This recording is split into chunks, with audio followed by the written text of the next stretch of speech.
Calling all members of the in crowd. If you want to get in on the action, we want to hear from you. Hit us up, faderoutemail@gmail.com, or slide in our DMs on IG at FadeRoutePodcast, or drop us a line on X at FadeRouteDNZ. You can find us on Facebook, The Fade Route with DNZ. We're on Spreaker. We're on YouTube, The Fade Route with DNZ. Catch our videos.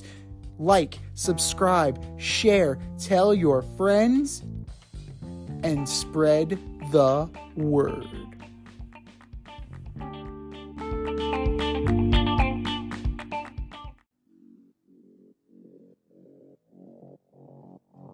Coming at you from the Hey Yo Studios, it's the Fade Route with DNZ. Here are your hosts, D and Z.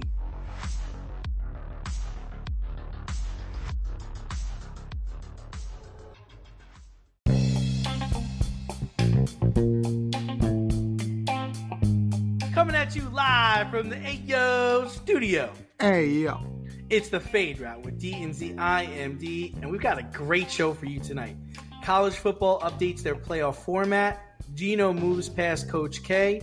And Anthony Rendon, he's not a gamer. But we'll begin today's show with the NBA All-Star Game.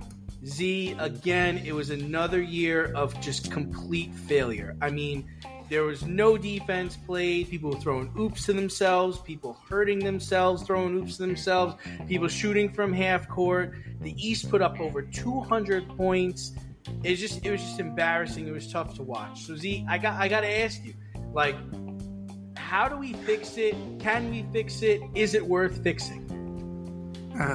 Well, how can you fix it? You gotta shit can this thing, man. Like, I gotta say it. You gotta shit can this thing.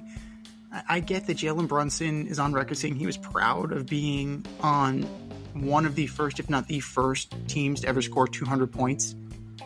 But no, it's absolutely insane. This is modeling what we're seeing in the regular season. We've had 145, 147, 150, 170.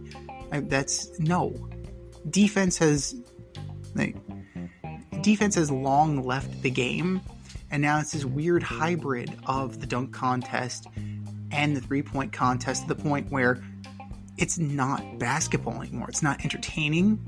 Fans are getting restless, like, understandably so. They went to go see a game. They wanted to be, they wanted to see athletic competition. And I get that in the past that Russell Westbrook and Kobe Bryant have been booed for trying to put some semblance of defensive effort in during the All-Star game, but this is completely swinging to the other direction, right? You have multiple guys with single doubles, right? You got Karl Anthony Towns, right? 28 minutes, 50 points, 8 boards, 3 assists. Shai Gilgeous-Alexander, 31, 4, and 6. You got KD, 25 minutes, 18, 5, and 5. In the East, you had, Giannis had 23, 7, and 1 in 23 minutes. Jason Tatum had 20. Halliburton at 32. Lillard had 39. Jaylen Brown at 36. This is absurd. It's absolutely absurd. And how do you fix this, right? We have been told, we've been conditioned to throw money at the problem with the NBA. But this is the reason why you're there to begin with. This is the reason why you have the problem. The money's not the solution. Now, I understand that the in-season tournament worked. Right? The in-season tournament worked once. It is a freak show, car wreck type of perverse enjoyment. Yeah, the in-season tournament worked. Give it a little bit more time and let's see if they continue to give a shit. I doubt it. I really doubt that that's going to be the case. Here, players have long since given up on the game. Right? It's, half of the people are in Cabo and the other half are, kind of like half-assing it. To paraphrase Doc Rivers, you got 1 foot in Cabo, you got 1 foot, on the court. You can't do that. If you're going to come, you better, strap it on and play. Because people paid a ticket, people bought a ticket to watch you. Yeah, you may not feel it, you may not, you may not necessarily, want to be there. You want to focus on the 30-game sprint at the end of the road here as we end the NBA regular season. But at the same time, it's still a game. People are still coming, and don't give me fear of injury, because you know what? You can get injured any second of any time. You get hurt in practice. You can get hurt in the off season. You can get hurt in the Olympics. You can get hurt any place, anytime. So I don't want to hear about injury, because they're still trying, because they're shooting from past half court. So don't give me Not that. only that, crap. but I can't recall the last time someone got hurt in an NBA All-Star game. I'm not saying it's not possible. I'm just saying I don't remember anyone ever getting hurt in an NBA All-Star game. I want to say Oladipo, but I think that was in U.S. Olympics. I think that was in the practice. I think that was Olympics too. Yeah. I mean, listen, I used to like watching the NBA All-Star game. It was actually one of my favorite things to watch as a kid, but back then they competed. Like, I remember Jordan, Kobe, Shaq, Hakeem. Those guys competed. And for the most part, I felt like three quarters was kind of showboating, having a little fun. Nobody was getting free layups, but, they were lightly contesting things. And, people were allowed to showcase their talent. But Kobe was going at Jordan, Jordan going at Kobe. But I felt like in the fourth quarter, people were trying to close it out and win. Listen, real quickly, I have a couple of different ideas that I think that would help fix the problem. Because unlike the Pro Bowl, like, I could do without the Pro Bowl because it's terrible, and I understand people not wanting to get hurt there. You also, in the football Pro Bowl, you lose out on the Pro Bowl players from the championship teams because they're not playing, because they're going to the Super Bowl. So obviously they're not playing between the championship and the Pro Bowl weekend. But how about ones and twos? Eliminate the 3-point shot. I don't want to see Steph Curry taking half court shots. I don't see Luka taking full court shots. I don't want to see that. How about we just have ones and twos? All right, that's one option. All right. Okay. Number two, this is the thing I think that wins over, and this works the best. How about each team nominates a player? It could be a current player, it could be a past player, to represent them All-Star Weekend. And basically what it is King of the Court. It's a one-on-one tournament where everybody gets to put in one guy into the tournament, and it's 4 dribbles, and each game is to 7. Have 2 games going on at one time, so you're utilizing both sides of the court. So fans in attendance can, watch whatever side they want to watch, and the people at home get to watch both games. The last option I have is a combination of the in-season tournament and the All-Star game. How about this? You get your nominated All-Stars, and it's a 3-man tournament. So you're putting teams of 3 together. It's a round robin, East and the West. The teams that get to the finals, they play each other and the games are to 11. The final game is to 21. I think you get 2 or 3 hours worth of basketball in that scenario. I think that works. I like the USA versus world concept. My only problem with that is I think after a few years they're not going to want to play in that. But I think a 3-on-3 tournament, you're going to have guys that want to win the tournament. You're going to have guys that give a shit and don't want to look bad on TV. And I think in King of the Court works. I think that's something people would take pride in. Now, they might, if you were King of the Court in 2011, not 2011, you're King of the Court in 2025, maybe you don't compete in 2026, but then your team doesn't nominate you. You say, don't nominate me, I don't want to play. But there are going to be people and it could be a past player. So, like, a team like the Hawks could say, hey, we're going to nominate Vince Young this year. We want him to represent us, Or a team like the Rockets could nominate James Harden because he used to be a Rocket. And I think the cool part about it is you wouldn't find out who was selected until the day of the All-Star game. Like, that day, it's a countdown. Like, every hour you release a name of the people that are going to be competing in King of the Court. I don't know. It's definitely an interesting concept, and I think it's something that could, it needs to be explored. But, ultimately, like, what we know as the NBA All-Star Game cannot continue to exist. It just cannot do that because you're going to further alienate people who think negatively of basketball. Right? You're just going to be like, this is what it is. You're proving me right. You are proving me right. And the whole with this thing crap. about the All-Star Game should be something where you're showcasing the best talent in your league. That should be something that draws people in to watch. Is that, oh wow, like I'm seeing the best players in the world. Really, you are seeing the best players in the world play in the NBA. And you're getting to see them on the stage, but when you put it on and you're watching people just take uncontested layups, you're like, what is this? I saw better basketball at my rec center on fucking Saturday between 12-year-old boys. It's fair. It's absolutely fair. And you know what? If they decide to scrap this thing altogether and kind of take a page out of the NFL's playbook and make it a skills competition solely with, like, if you want to combine your idea, like a half-court tournament, like a 3-on-3 round robin tournament, I'd be fine with that. There you go. You get your tournament you want, Adam Silver. The only thing I will say about Adam Silver is people are giving him a hard time, but you could tell he was very upset at the product because he said, yeah, well, there you have it. The winner, because he was embarrassed. He's embarrassed for the product. And the whole thing is I do believe he's trying. Yeah. He's trying. They've done the whole, the cap points. They've done, okay, you get to select the players on your team. He is trying. So I give him that benefit of the doubt. But the other part is I do have some respect for Adam Silver, and I believe that he is a smart man, and I think he can figure it out. I don't want them to scrap it because I like the competitive part of the game when it was competitive, and we haven't seen that in a while. I've never liked the NFL Pro Bowl. I've always loved the MLB All-Star Game. I think that's the only one we can really hang our hats on now because I do believe that the pitchers and the batters, they're trying to play at a high level in that game. And I do like the NHL All-Star Game. I know you don't, but I do. I do feel like they have pride for the game. It's like there's what I witnessed this weekend was there was no pride for your sport, for your profession, when you go out and do that. And my problem is that, you have the people out there who are saying, throw the money at the problem. Like, no, do not give them more money. Absolutely not.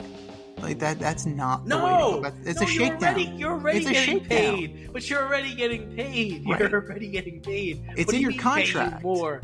I'm not paying you more. You actually get paid more depending on your contract. Mm-hmm. You might be getting paid more just for becoming an all-star. Right. That's sometimes an incentive that you were NBA first team or you're an all-star. You get a bonus. That's your paycheck, dude. That's your paycheck. And then you also have the sneaker companies that are going to. But you're right. But the other part you're saying is right. Is they're finagling you. This is what happens when you let the kids rule the school because they're saying, "Oh, pay me and I'll play harder." What the fuck are you talking about, dude? Get out there and play basketball. Right. Would you play like this in Rucker Park? I seen KD and Kobe play harder in Rucker Park than I did seeing on Sunday. Mm-hmm. No, and that's there's it's a generational thing too. You're talking about Kobe, you don't want to play, don't go. Yeah. Don't go. There are people on your team that want to go and want to play. But that's Kendrick Perkins, I know he's not, the ideal candidate to use as his example, but he never played in an All-Star game. And he said one year he was close to playing in the All-Star game and he got outvoted by a coach. But he's like, I would want to play and play hard because it's an All-Star game, Yeah, absolutely. And there are guys out there that, kind of like a lifetime achievement type of thing. Like like one of the Lopez's or for just as an example. But, there are definitely guys who are deserving of that spot. But then you're starting to get into this later on. Any change you make, I have a feeling eventually these guys are just not going to go. They'll find a way to do that. And then what's going to happen? They're going to start fining guys for skipping the All-Star game, and then it's going to be a whole fucking shit show. So it's the NBA All-Star. It's broken. Yeah, it's broken, and it's their fault. It's their fault. I don't feel bad for them, but honestly, I posted this on our Twitter account, or I posted this on our X account at Favorite DNZ. I don't think I would go to the NBA All-Star game if someone gave me a free freaking ticket. I don't think I'd go. I think I'd sell it. I wouldn't go. What am I going for? To watch what? It's garbage. It's absolute garbage. I don't want to see that.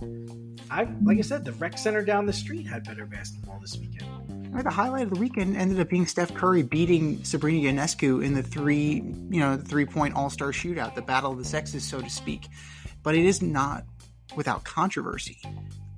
Steph Curry won by 3, so he won by a money ball. But before that, Kenny Smith made some disparaging remarks regarding Sabrina Ionescu, and he was egged on by Reggie Miller regarding where Sabrina Ionescu should be shooting from. She was shooting from the NBA line, but she was shooting with the WNBA ball. So, there is definitely there were attempts to level the playing field so that they can have a, legitimate competition. And ultimately there was a legitimate competition. Ionescu only lost by 3, and she tied Dame Lillard, who won the 3-point contest proper. So what are your thoughts on this battle of the sexes? And who do you want to see this again next year with somebody like Caitlin Clark? It's tough, man, because you catch flack regardless of where you go. I get the symbolism of it, and I get what it does for women's basketball, because I know there are 13-year-old and 12-year-old girls watching this and loving every second of it. And I'm not going to shit on that, and I'm not going to shoot that down. I didn't really care for it because it didn't... I don't want to say it didn't mean anything to me, but to me, Steph Curry is the best shooter in professional basketball. And Ionescu, she most likely is the best shooter in the WNBA, or one of the best shooters in WNBA. Mm-hmm. I don't need to see them compete. I don't. That's just me. And it's just me. I don't need to see them compete. Now, from what Kenny Smith was saying, people are trying... I don't think he's trying to back down from his comments by saying, he was just saying, I don't think it was legitimate because she should be shooting from the WNBA 3. And I don't have a problem with his comments about that. I really don't. Because it is a disadvantage for her.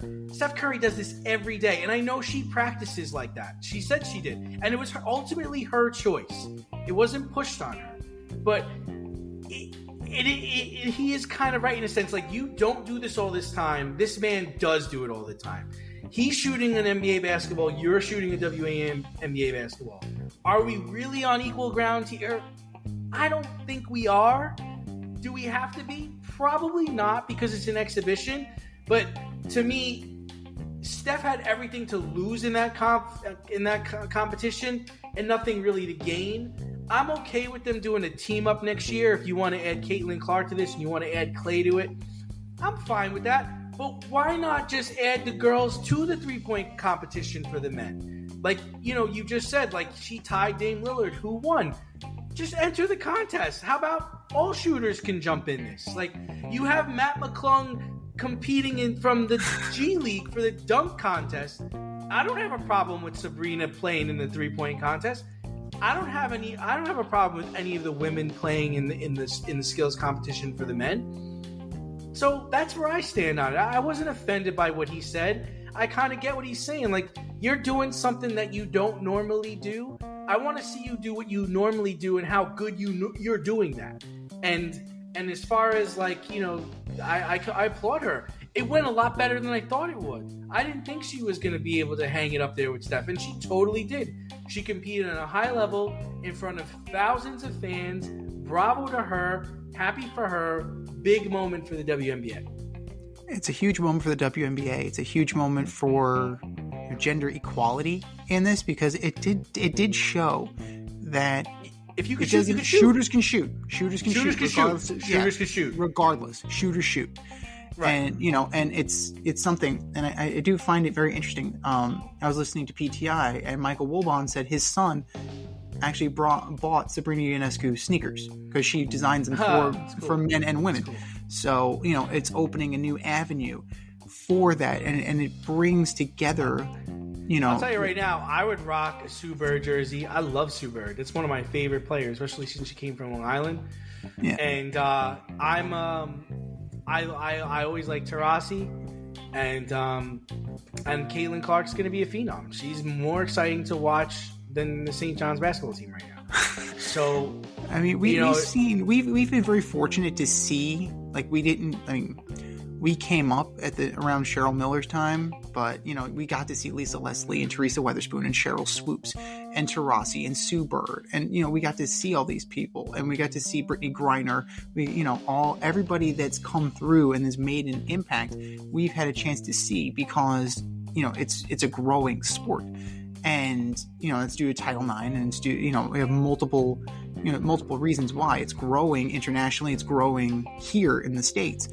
And I think it's important to recognize that, you know, like, just because they have a different ball, just because, you know, they may not, you know, it may be a different style of basketball, it's still quality, you know. And Sabrina Ionescu is a baller.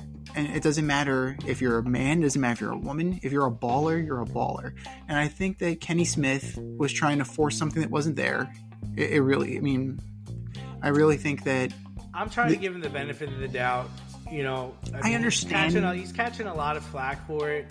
But I get where he's coming from a basketball standpoint. Like, from a basketball standpoint, it would have been much more fair if she did what she normally does with the ball that she normally has. Like, we wouldn't have, like, if this was being played, like, I don't know how to say it, but like, we wouldn't have Steph shoot from the WNBA 3 or use a WNBA ball. Like, I'd rather just see her do what she normally does. Again, it was her choice, and it's okay. Like, you want to do that, that's fine.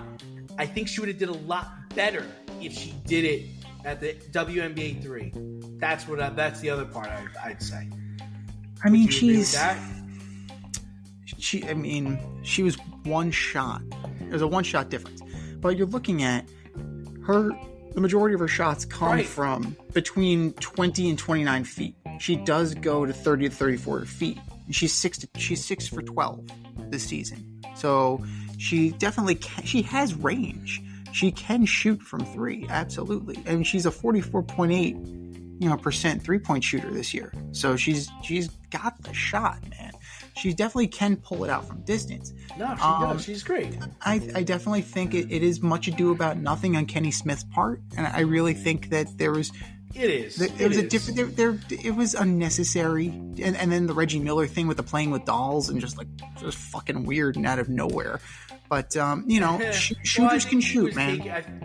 I think he was taken back by his comments, and he didn't know how to respond in the moment, and he kind of just said that, and it sparked controvery. I'm not hanging anything on it. I'm over it. I'm on to Cincinnati. It's whatever, man. Step outside of your safe area and make a statement without saying much with FCK Clout Lifestyle Apparel. Embrace the colorful chaos and stay emotionally regulated in their hoodies, snapbacks, graphic tees, accessories, and more. Season 3 merch is up now. Get it while you can. Go to fckclout.com and get all of your needs from men and women. That's fckclout.com. Now moving over to baseball, where Anthony Rendon, I guess he's not a gamer. Now we're in spring training, and Mike Trout is kind of like looking at his future as an Angel and not seeing much of one, and he's contrite about it. He's when he signed his contract, he saw himself being an Angel for life. He wanted to win championships here. He views getting traded as a cop-out. Anthony Rendon had different comments when it came to the game of baseball. Apparently, he said, "It's never been a top priority for me. This is a job. I do this to make a living. My faith, my family come first before this job. So if things come before it, I'm leaving." That's what the 33-year-old Anthony Rendon had to say about being an Anaheim or a Los Angeles Angel of Anaheim Angel.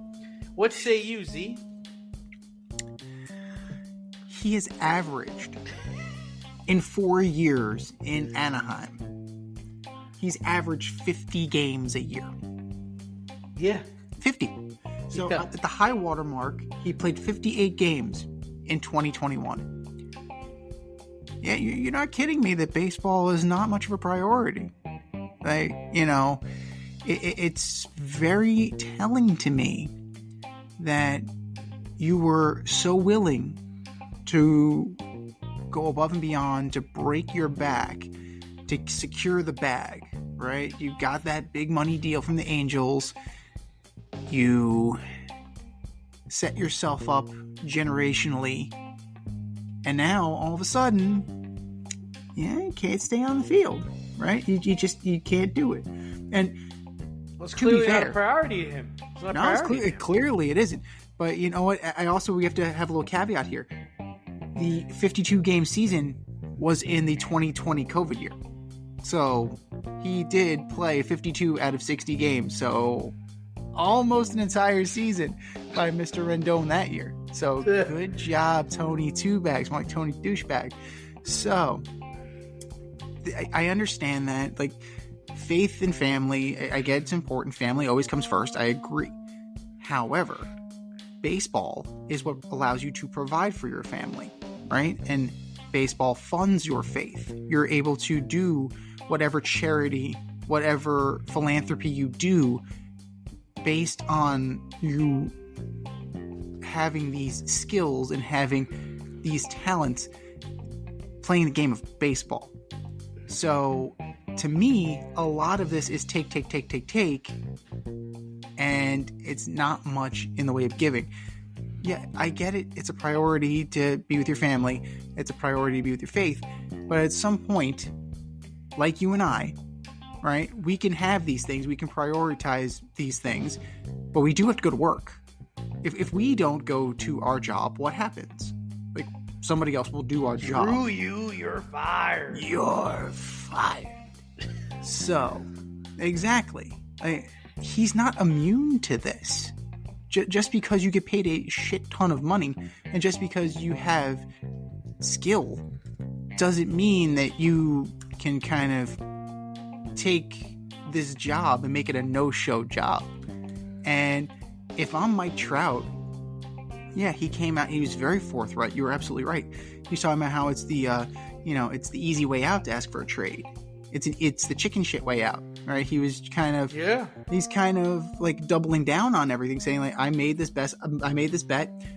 I decided that this is where I want to be. This is where I want to try and win, but I'm not going anywhere. Nor did he not say that the Angels can't trade me. He said, but I don't want to go anywhere. So I appreciate that. It's the complete antithesis of Anthony Rendon, who's like, if this is taken away from me tomorrow, I'm all right.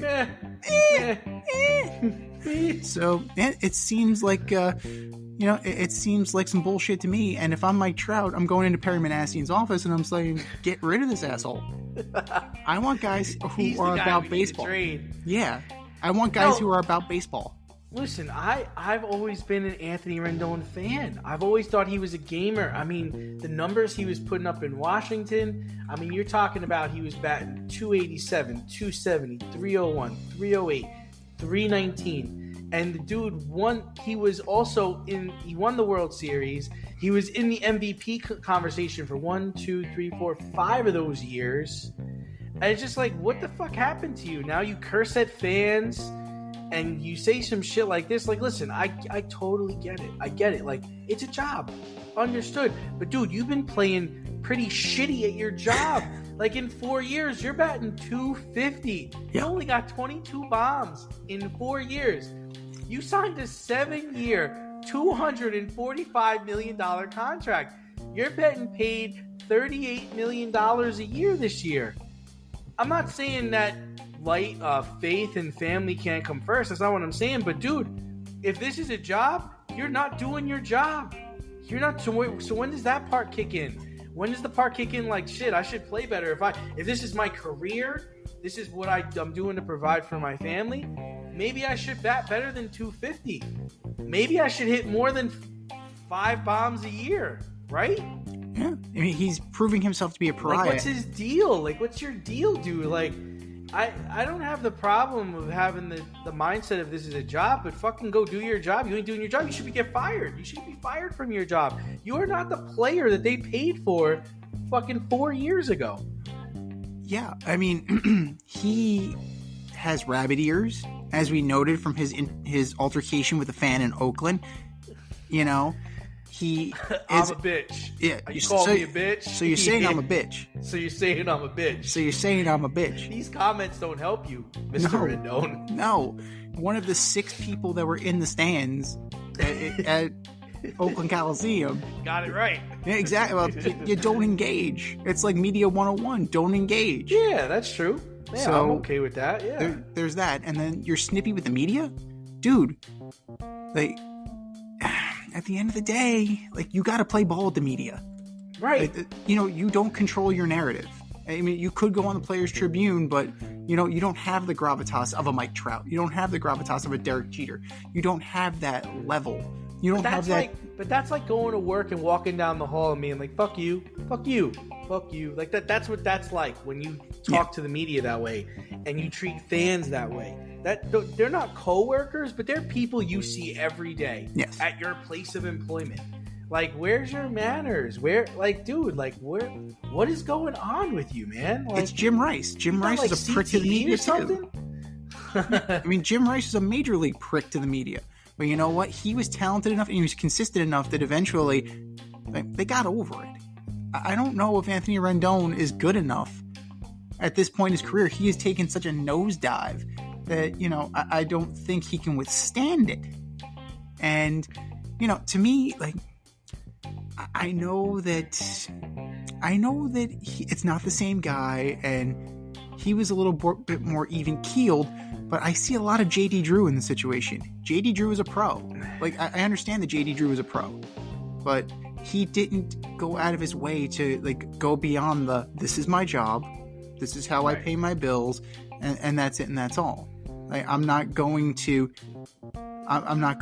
like, overly be effusive. And I'm not going to, I'm not going to. Well, my man came to work every day with his bat and his glove. Like, J.D. Drew finished his career with the Braves, I believe, and he had good years with the Red Sox. I think he won the World Series with the Red Sox. Yes, he did.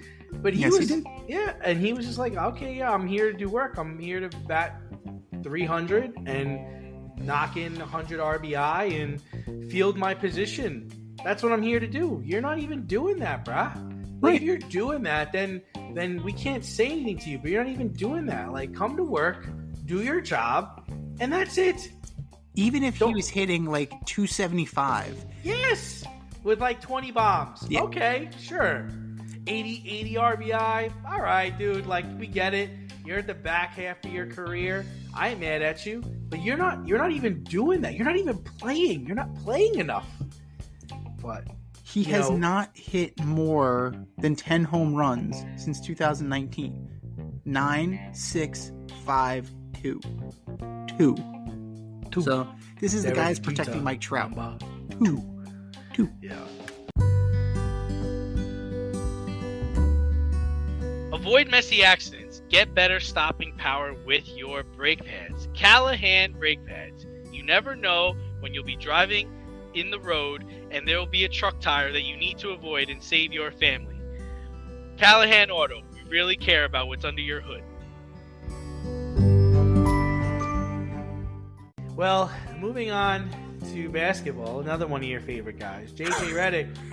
It's just all my favorite guys today. He had a lot to say about Doc Rivers' comments after losing some games they should have really won. And I'll read some of the quotes here. He's like, I've seen this trend for years. The trend is always making excuses. Doc, we get it. Taking over a team in the middle of the season is hard. Just like getting traded in the middle of the season is hard for a player. We get it, but it's always an excuse. It's always throwing your team under the bus. Whoa, JJ. And then this is becoming, because I guess they lost to the Grizzlies before the All-Star break, 113 to 110. Not a good look. And he goes, they lose to Memphis. Oh, it's his players' fault, Redick said. Memphis was playing G League guys on two-way contracts. This is true. Then you look at the quotes over the weekend. Now he wants to take credit for the James Harden trade to the Clippers working out. He wants credit for that. There's never accountability with that guy. So, and some players actually came to Doc Rivers' defense here. Pat Bev saying, "Man, that guy saved your career." And then also, of course, Austin Rivers saying, "This is a surprise. He can't believe this is coming from JJ." What are your thoughts on his comments? What are your thoughts on JJ Redick? What are your thoughts on Doc Rivers in this?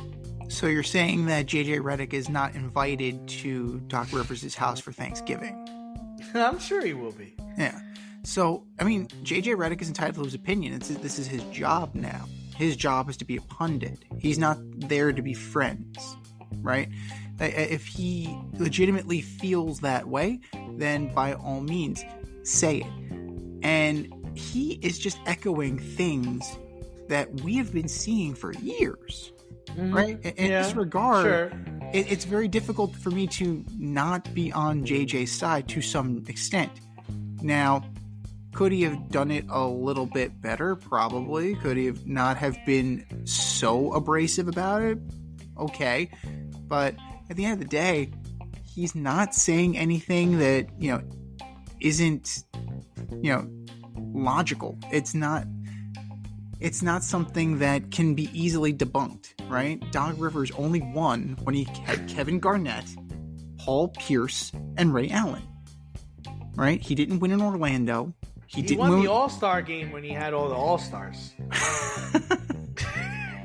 Yes, he did. That's his MO, man. That's how he rolls. Yeah, there you go. That's how Glenn operates. But he didn't win in Orlando. He didn't win with the Clippers. He didn't win with the Sixers. He won with the Celtics. He's not winning with the right Bucks. Now. He didn't win. He's not going to win with the Bucks. Not going to win with the Bucks. 3-7 in their last 10. They're not going to win. They're not going to win at this current rate.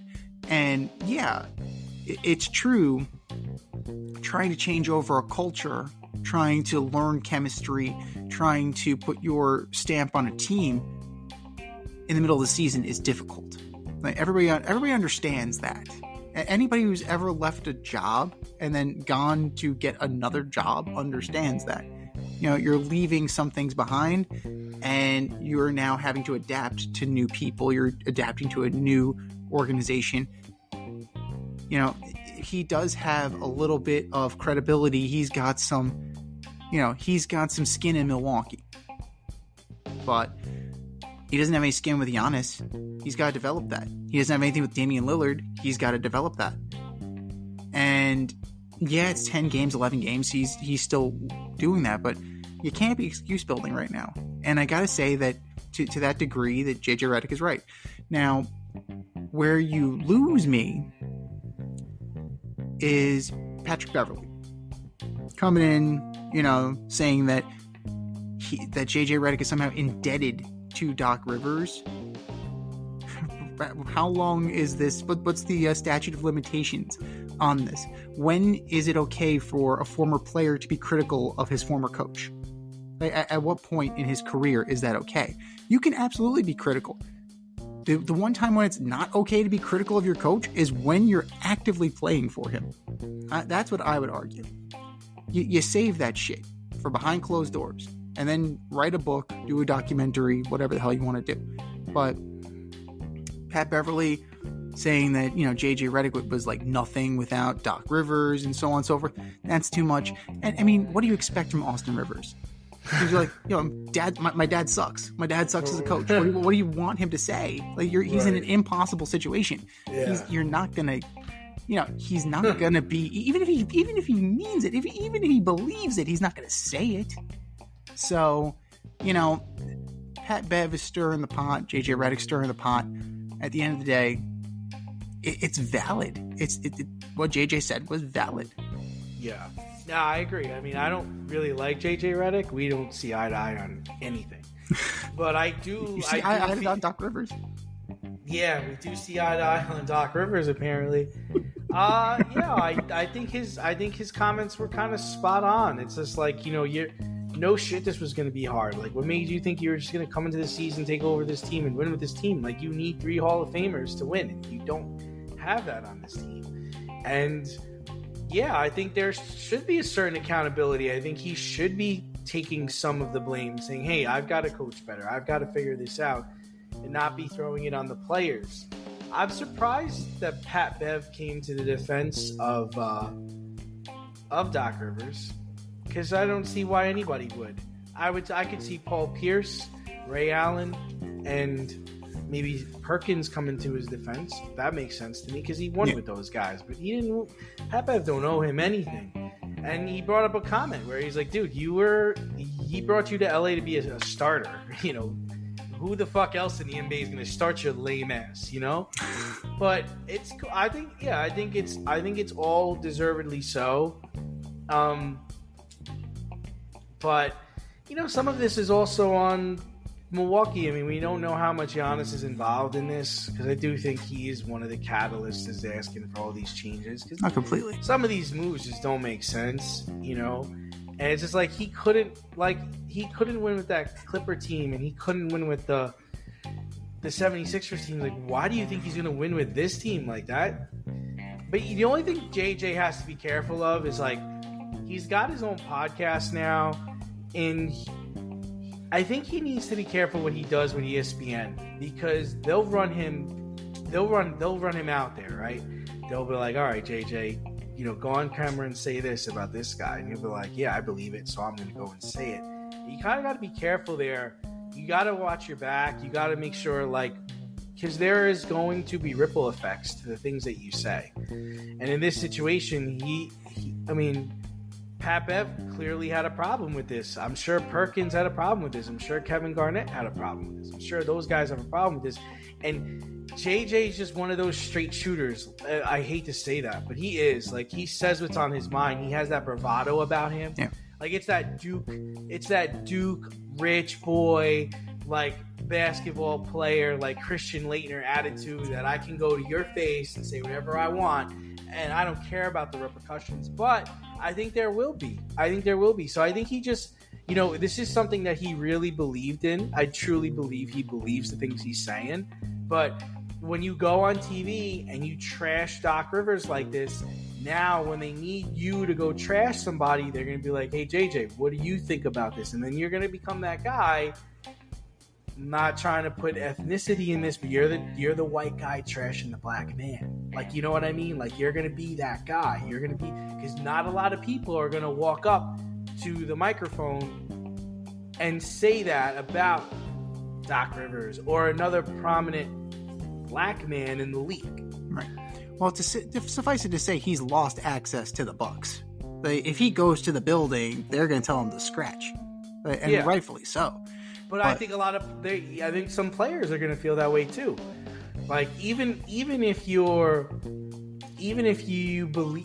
Kevin Garnett and you believe some of the things he's saying here, Doc Rivers still won you a ring. You're the big ticket. You're a Hall of Famer. I'm not going to go fucking talk to JJ Redick. Like, you know, same thing with Paul Pierce. Like, you know what? Yeah, he did throw us under the bus a bunch of times, but we kind of needed it, right? Right. Like, they're the type of player to be like, you know what? He did, but you know what? It was ultimately our fault, and we had to fucking step up, and that's kind of the coach he is, from what I've heard, is like, he's the guy that makes you fight each other, like pins you against one another, like gets you upset, gets you angry, and to get you to play better. That's the way he coaches. And that only works with a certain group of guys. And that's why I think it did work in Boston when he had, he had probably James Posey on that team. And then he had big Glenn Davis. Like, those guys were all about that life. That Clipper team with, like, CP3 and DeAndre Jordan and Blake Griffin, Hedo Turkoglu, they don't want to hear that shit. Like, you know, we're not up for that, you know? No. I mean, guys like Jason Terry, they respond to that. And Jason Terry did respond to that. They take it as a challenge, or it's like, oh, I'm going to go out here and prove you wrong, you know? And maybe that's what he was looking for when he does the things he does, because that's how he coaches. That's what he knows. And that just might be his methodology. But it's also a generational thing, because we're moving away from that. We really are. We see that in football. Like, forget it. Yeah. A guy like Bill Belichick is out, you know, in the game of musical chairs. He's on the outside looking in. For sure. And they want guys who can communicate with the young player. They want you to be a player's coach now. Yeah. It's no longer like, they don't want that gritty head coach, the yeller, the screamer, the put you down guy. They want the boost you up guy, the X's and O's guy. They kind of, we're gonna outsmart everybody else, Right, and then the one time you need to turn it on, you flip a table. Now it's inauthentic, and you lose the locker room because you're not being the guy that you've been all year. And like the Hurley brothers, yeah, those guys are intense, right? They get people to play for them. They would never sniff an NBA job. And you want to punch them in the face. I mean, I've never been a guy that kind of responded to that kind of coaching either. It's not my MO, but it wasn't a thing where I hated my coach over it. It was just like, I kind of got it. Like, I got it. It's like, okay, that works for this guy. It doesn't work for me. I'm not going to let it affect my game. And I'm not going to put this coach down because that's who he is. I learned that in high school. Yeah. No, you have to be able to navigate personalities. At the end of the day, professional sports is personality and it's psychology as much as it is the X's and the O's. And you're a teacher, right? Yeah. Ultimately, you're a teacher. Yeah. You're supposed to be teaching the game or showing people how to win.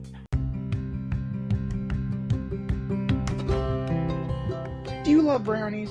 Of course you love brownies. But you know what's better than a brownie? A delicious, handcrafted, gourmet brownie delivered right to your doorstep. That's what our guys at Sweet Life Brownie Co. offer. Chef Tommy D and the crew offer a dozen delicious delights that you will crave, from the classic OB to Dutch apple to campfire s'mores and many more. Check out their website, sweetlifebrownieco.com, for their Friday brownie drops. At noon, their site goes live and you see what they're making. Since you're there, become a site member and earn points. You earn 50 points just by signing up. Make sure you follow them on Instagram and Facebook too, at sweetlifebrownie_co, for the latest updates and their latest releases and creations. That's sweetlifebrownieco.com. Give them a call, 845-641-3043, and tell them D&Z sent you. That's sweetlifebrownieco.com, 845-641-3043. Sweet Life Brownie Co., because there's always room for a brownie. And speaking of teaching, as a math teacher, we got to talk about this new college football playoff format, because 12 is greater than 4. We now have a situation where the top 5 conference champions, or in this case, as presently constituted, the 4 champions of the Big 4 conferences, and then a floater, plus 7 additional automatic bid teams, essentially wild cards, are going to be added into this 12-team college football playoff format. This alleviates the situation where a team like Florida State is on the outside looking in, even though they were undefeated.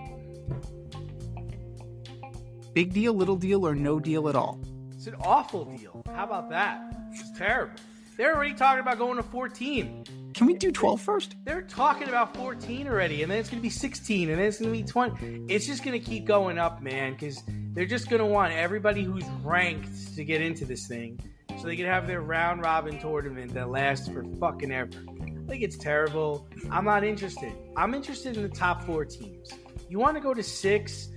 I'm okay with 6 because that's what the NFL did. Give them 2 byes and then have 4 other teams. Cool. I don't like 7. I don't even like 7 in the NFL. I don't watch the first weekend. And granted, I missed out on the Green Bay Dallas, but the problem I have with Green Bay Dallas is, did Green Bay really deserve to go to the next round? Or was them taking advantage of a poor matchup for Dallas? Like, Dallas is the number 2 seed, and they got bounced by Jordan Love and the Packers.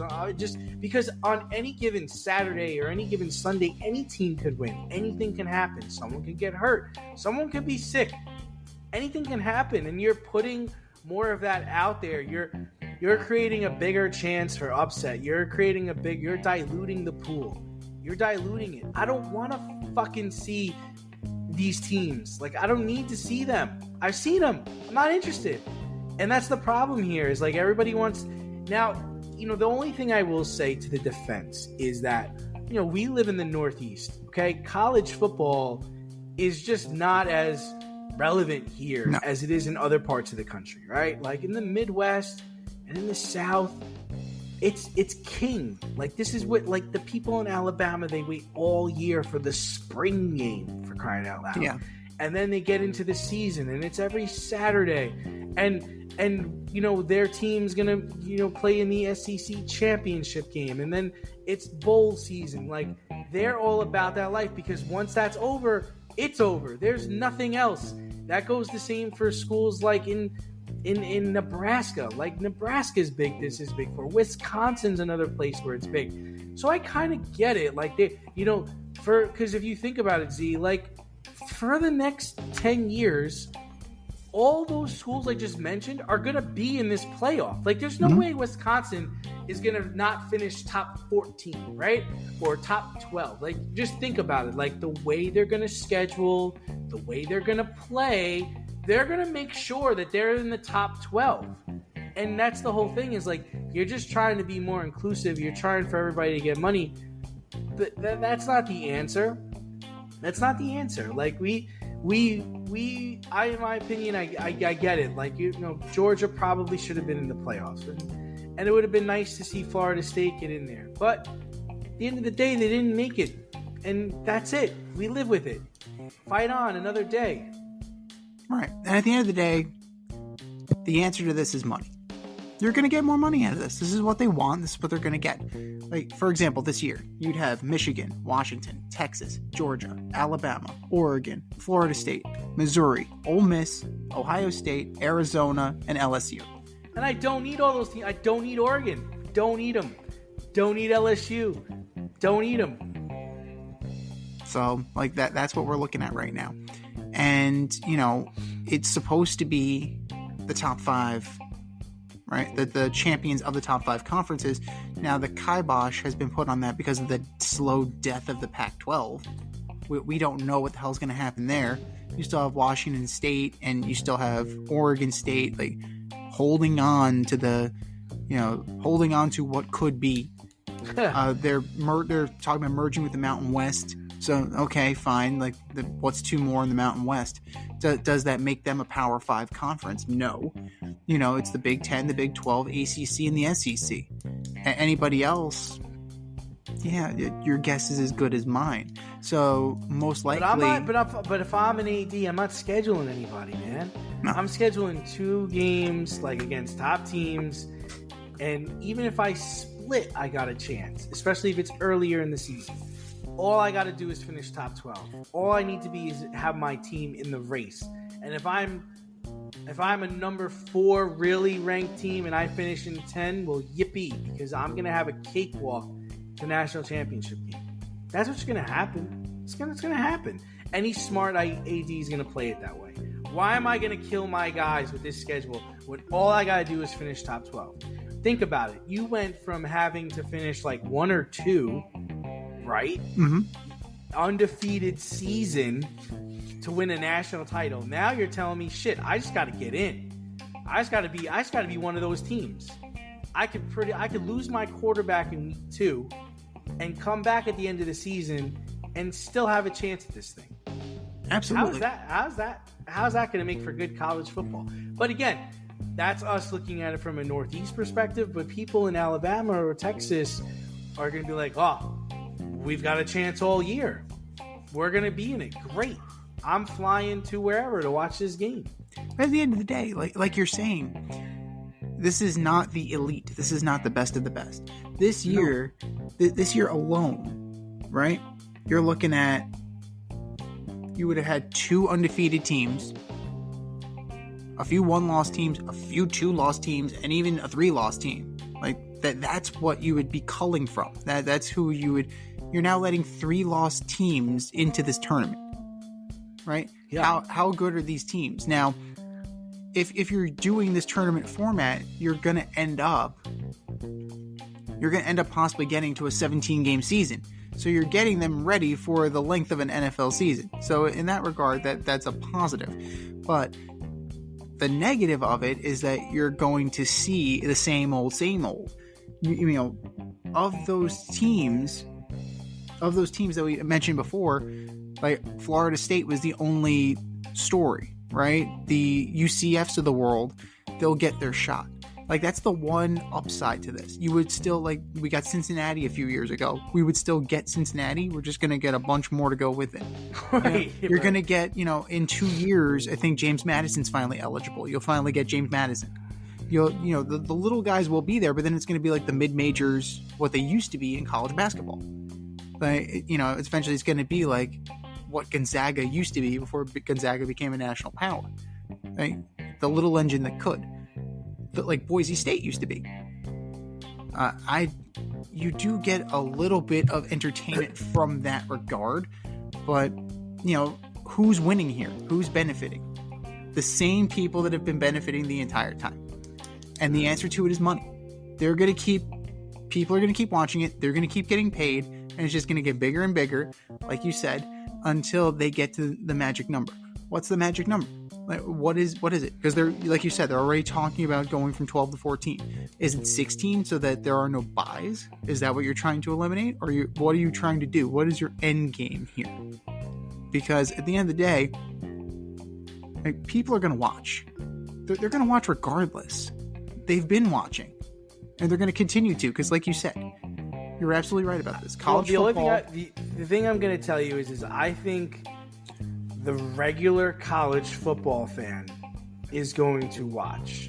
Yeah. I don't think it brings in new audiences. I don't think this is appealing to someone who doesn't follow college football or is thinking about getting into college football. There's no excitement there. There's no, every game doesn't matter anymore. Every game doesn't count. And that's the beauty of football, right? Right. Is that every game matters, right? That's what mattered. That's why college football is so revered. That's why the NFL is so important. They train all these hours every week for one Sunday, one game, and it happens in the NFL now too. I mean, I'm telling you, I do not watch the first weekend of the wild card because it just, I don't want to see teams that don't belong there. What? I'm going to witness 7 beat 2 and be like, yes, I want this to happen. I'm so happy about this upset. And then if I'm the fucking guy who's the fan of the 2 seed, I'm like, what just happened? We played so hard, and we had the second best record in the conference, and we got fucking oops by Green Bay in the first 2 quarters. Great. Good. Glad I sat on my ass and watched this whole season to watch it go up in flames just because we got matched up against Green Bay, right? And why wouldn't that happen in college, right? Yeah. They're like, oh, we had an undefeated season, and we had a bye, and now we take on a hot team that really isn't an 8 seed. It probably is a 4, but they had players hurt and they lost earlier in the season. And now they're coming in here red hot. And what's going to happen to my team on a neutral site? Right. Boom. Look at Alabama. Look at Alabama. Why did Alabama win? Why did Alabama do well in the college football playoff? Because you gave Nick Saban, 3 weeks to get ready for this game, and he was ready. I barely won the game, but he won. Right. See ya. I'm Nick Saban. I know how to coach the best athletes in the planet. Yeah. Unfortunately, it's not the case for a lot of these coaches and a lot of these organizations, and you're just trying. They're still trying to outrun the ghost of the BCS. The BCS, where the idea was that the computer picked the 2 best teams, right? Instead of seeing it with your eyes, like whatever happened on the field, like it was decided. It was beyond that with the complicated algorithm and tiebreakers. So they're trying to distance themselves from that, and they just keep digging more and more of a mess. And it just makes you wonder, right, what's it going to be? And you're going to end up with eventually a guy like Lane Kiffin, right, at Ole Miss, or he has another job elsewhere in like another school, like the Tennessee Volunteers, for example. Like they are going to end up in the national title conversation, and do they necessarily deserve it? Is the question. And I don't necessarily think that a 2-loss team or a 3-loss team deserves to be in the conversation with the best of the best. Because, frankly, they're not the best of the best. They proved that on Saturday. And this is just greed and hubris and arrogance because they know that they have their core audience already. And I'm the kind of person that they would want to attract. I don't watch college sports unless I have to. For this show, I have to. Other than that, I'm not going out of my way to watch college sports. I don't have skin in the game. Right? Like, I just don't have skin in the game. It's not attractive to me. And unless it's gambling or it's your alma mater, who's really going to care? But the gambling is going to take care of it. The sponsorships are going to take care of it. They're going to make money hand over fist. So strap in, get ready. Don't like it? Learn to love it. Because that's where we're going.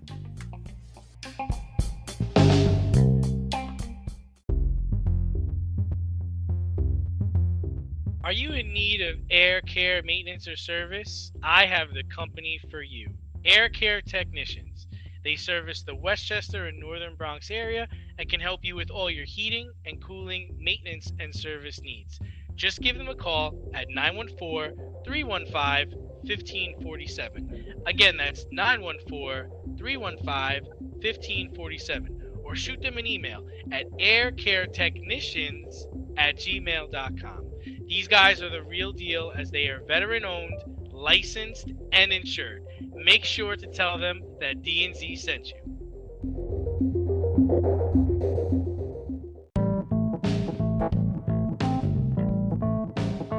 Fair or foul? Judging the more messed up stories of the week.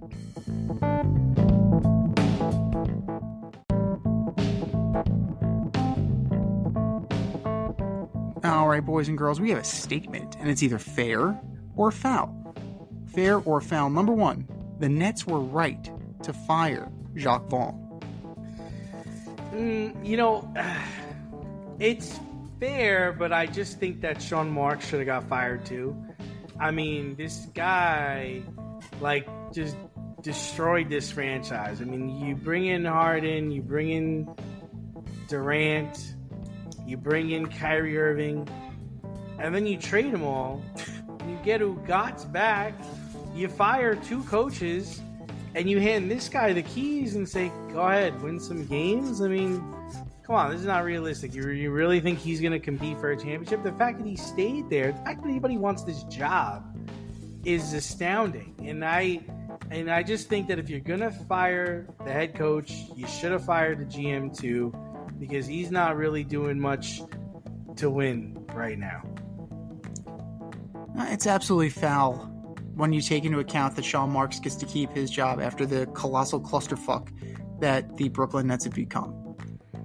It's a toxic building, man. Yeah. A toxic environment. I've just heard negative things about it. Just everything going on there. It's awful. No, they had a young core of players. You had Dinwiddie the first time. You had Karis LeVert. You had Joe Harris. You had Jared Allen. You had players. Jared Allen, you're right. You had players. And a good coach. You had Kenny Atkinson. He wasn't the sexy hire, but you know what? He was a teacher. You needed a teacher. You need somebody to guide young players. And that's what Kenny Atkinson is. And you let him go. Why? Because he didn't necessarily fit in with the direction of the organization. It's because Kevin Durant asked for Steve Nash and Kyrie Irving didn't want to be coached. Right. They wanted somebody. They wanted a yes man. They wanted somebody who they could essentially, prop up there as a figurehead and basically run their own stuff. I mean, we've heard reports of Kyrie Irving running practice with his plays, not necessarily what coach drew up, but what he thought was going to work and what he felt would benefit the Nets. Right? How are you undermining the coach? At the end of the day, he sets the direction of the organization. He sets the tone. He's the one who's making the in-game adjustments. But when you create a culture of coaching doesn't matter because we have players who think they're so good, it really does, erode the foundation. And it gets to the point where you just start trading them off for whatever you can get. And you got Mikal Bridges, you got Ben Simmons, and Ben Simmons is who Ben Simmons is. He's not going to play that much either. But when you're dealing with scenarios where players are visibly frustrated because you're drawing up plays and you're working on featuring the guy who's not very good at shooting, and he's going to be the focal point of your offense, yeah, you're going to piss off a lot of people. You kind of need to score in the NBA. And the best thing about Ben Simmons is not his shooting, it's his defensive ability.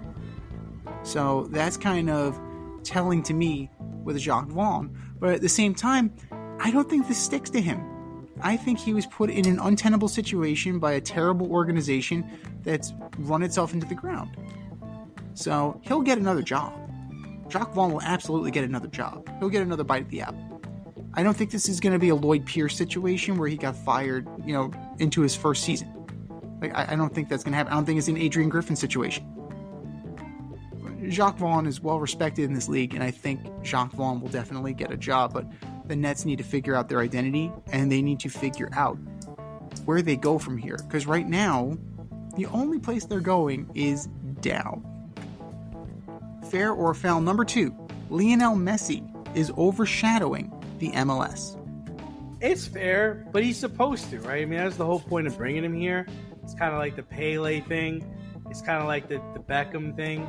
Like, this is the Rooney thing. Like, this is what they do. The stars come here at the end of their career, playing the MLS, and they get people in the seats. I mean, everybody was there last night watching Inter Miami play. They got to see him. I think he scored and assisted on a goal.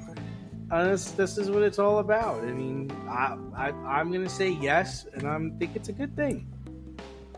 I think it is fair to say that Messi is going to overshadow the MLS, not just because he's he is the most talented player in the league. He absolutely is. He's a generational talent. You have a guy who chose to come to your league, and he's a transcendent player.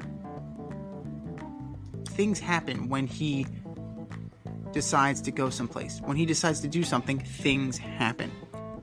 Right? Let's talk about his counterpart, Cristiano Ronaldo. He went to the Saudi League. Ain't nobody watching the Saudi League. Nobody. Karim Benzema's there. Nobody gives a shit. Nobody. They're waiting.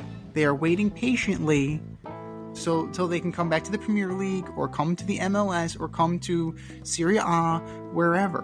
Because nobody gives a shit about the Saudi League. It's not a good league. But there's enough talent with the MLS that they have good players, right? You have a guy like Daniel Gastag with Philly, good player. Pains me to say that, threw up in my mouth a little bit. But you have him. You have Hedy Mukhtar, who won the Golden Boot a couple seasons ago. You have Carlos Vela from LAFC. You have talented players, right? You have guys that are on the verge of, if not, resurrecting their careers. In Carlos Vela's case, you have guys that are budding stars. And Messi's presence and Inter Miami's presence, where you have guys like Suarez and Busquets and Jordi Alba, right? It definitely overshadows the product that you grew. And it makes you harken back to days of David Villa and David Beckham and Pirlo, and guys that were just coming here to cash a check and retire. And he's 36. And he doesn't have much left in him, right? He'll have a few years, but that's about it. Now, projection-wise, right, they're in the conversation. They're in the conversation to win the cup. but you have plenty of teams ahead of them. I mean, for example, who is the reigning MLS Cup champ? Do you know off the top of your head? The Crew. The Columbus Crew. There you go. Columbus Crew knocked off LAFC. Bingo. LAFC is going to be a problem. FC Cincinnati is a problem. Philly is a problem. Depending on who you talk to. Timbers, right? Portland Timbers, they're kind of falling on hard times, but they're not bad. I mean, depending on who you talk to. Tough place to play. It is an extremely tough place to play. Depending on who you talk to, NYCFC could be a problem. There are plenty of teams that can give Miami a run for its money. And also tying your marketing to older guys is a problem, because then it becomes a load management situation. Look what happened in the overseas tour. Messi played like 20-something minutes in 4 games. And he was heavily featured in the marketing for this. So you continue to do that, and MLS is going to get a black eye for that. So he's talented enough that he overshadows the league. But at the same time, you're really overshadowing a decent product here. And the MLS short term is going to be successful. Long term, I can see this definitely biting them in the ass. Fair or foul? Number 3, Giancarlo Stanton, not Juan Soto, is the X factor for the Yankees this season. That's foul, man. It's going to come all down to Soto. I don't give a shit how much weight Stanton's lost. I doubt he's even going to play that much. This guy Soto's in his contract year. He's going to be batting in front of Judge. He's going to see plenty of pitches to hit. This is his season. This is it. I mean, he's going to be putting on a showcase for your crosstown team, the Mets, because I'm sure they're going to be the ones that are really going to be in line to get him. And, he's going to be on the biggest stage. He laid an egg last year, really, in San Diego. So we're going to find out about him this year. I think it's foul as well. Juan Soto is definitely going to be the guy, the main protection for Aaron Judge. So I think that's important to note. Giancarlo Stanton is going to be a key cog in this lineup, though. He's not going to be, he will certainly be missed if he has to miss any extended period of time, because he does lengthen that order when you look at it. I mean, in the outfield mix is important too, because now that he's thinned down, the idea is that you could possibly play him in the outfield.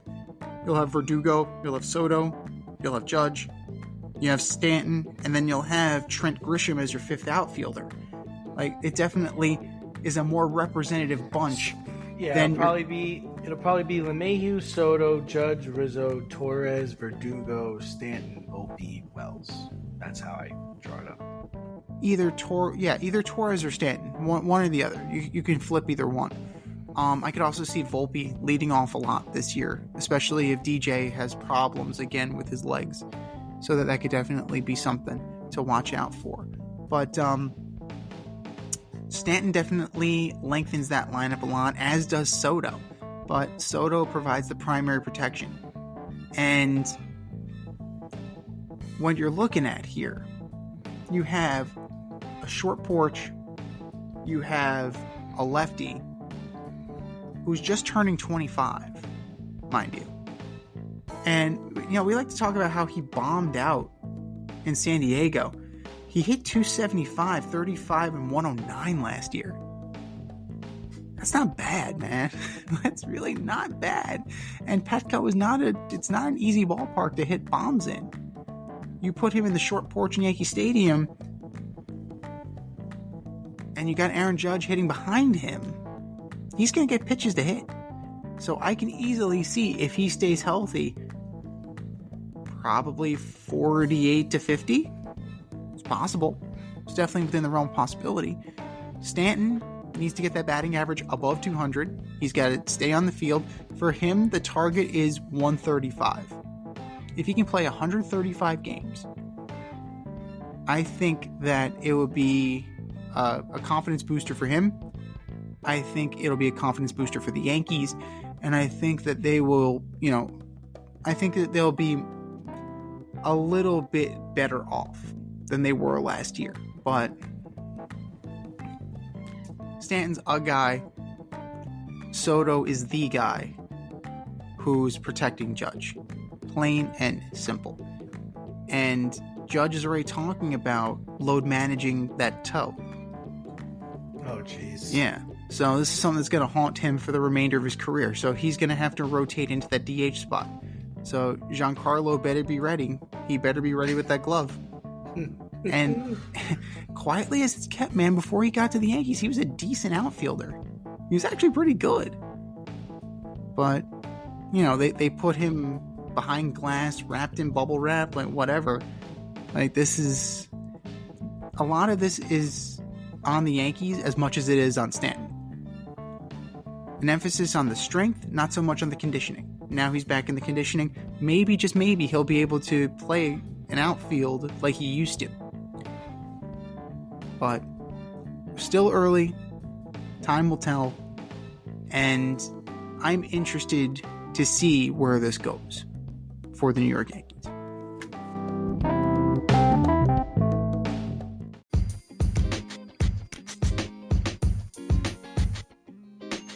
Your favorite podcast has its own merch line now. Go to the Fade store with DNZ.com today for all your Fade Route merch needs. I'm talking tank tops, t-shirts, sweatshirts, like yoga pants, we got those too. Like some cool accessories, we got those too. And we're not done yet. We have so much more planned for you, but check out what we have today at the Fade store with DNZ.com. That's the Fade store with DNZ.com.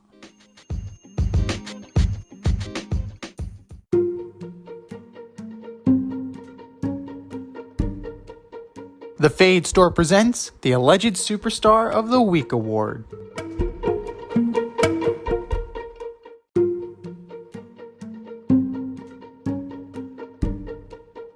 Alright, boys and girls, you know what time it is. It's time for the Alleged Superstar of the Week. You know how it goes. We put up a poll on our X account at FadeRouteDNZ, and you vote. And you vote, and you vote, and you vote. And the winner of said vote gets a shout out on this here show and takes home the coveted ass trophy.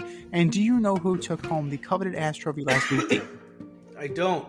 That would be the 49ers front office. I gotta win. You gotta win. Absolutely. John Lynch did not. John Lynch and Kyle Shanahan certainly did not get a win, knocking off Steve Wilkes. But that was last week. This is this week. Who are your nominees for Alleged Superstar of the Week, D? All right, first up, I've got the Brooklyn Nets front office. Sticking with the front offices. Firing head coach Jacques Vaughn and not GM Sean Marks after the team traded away 3 future Hall of Famers and fired 2 coaches. And they're not any better. And I don't know how they're going to get better. So Brooklyn Nets front office, you are my Alleged Superstar of the Week. Number 2, everyone, and I mean everyone, who participated in the NBA All-Star Game. The game was a joke. Luka Doncic throwing an oop to himself and then getting rejected by the rim. 0 defense being played. Players chucking up threes from full court, half court. Joke. NBA All-Star Game participants, you are my Alleged Superstars of the Week. And number 3, your boy Anthony Rendon. I have no problem with your comments in viewing playing baseball as a job, but shame on me for thinking you were a gamer. Shame on me for thinking you had respect for fans and the game of baseball. Since arriving in LA, your batting average is .250. Ew. You've played 50 games a season, and you've only hit 22 bombs. Anthony Rendon, you are my Alleged Superstar of the Week. What do you got, Z? All great choices. Can't really go wrong with any of them. I'm going to start with Kenny Smith and Reggie Miller for your cringeworthy and misogynistic back and forth during the Steph Curry, Sabrina Ionescu shooting contest. This did not need Billie Jean King, Bobby Riggs. We didn't need that. We're evolved from that. But if you felt we needed a Bobby Riggs, you guys filled that role amicably. And I don't mean that in a good way. Kenny Smith, Reggie Miller, you collectively are my Alleged Superstar of the Week.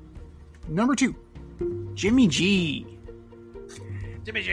More like Jimmy P.E.D. Jimmy P.E.D. Jimmy P.E.D. 2 games for violating the NFL's performance-enhancing drug policy.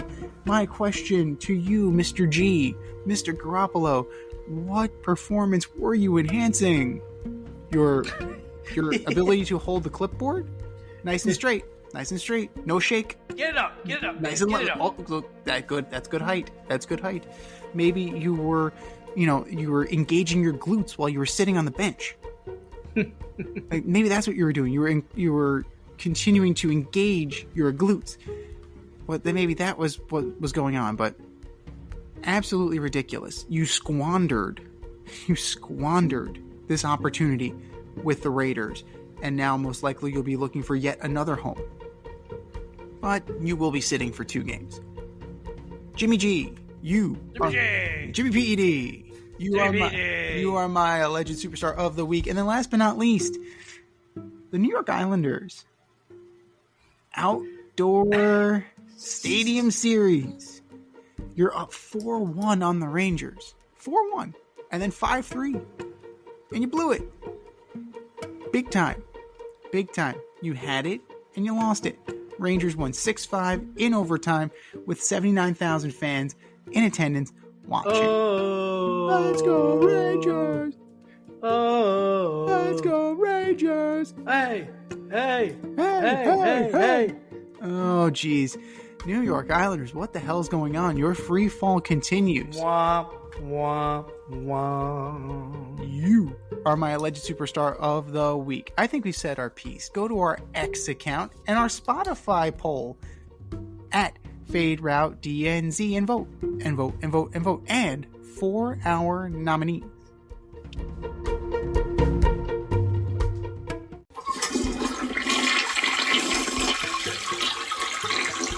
Just do better, boys. Just do better.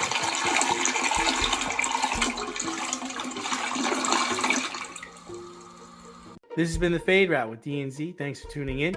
Catch our podcast on Wednesday nights on iTunes, iHeartRadio, Spotify, wherever you listen to your podcasts. So until next time, stay faded, everyone.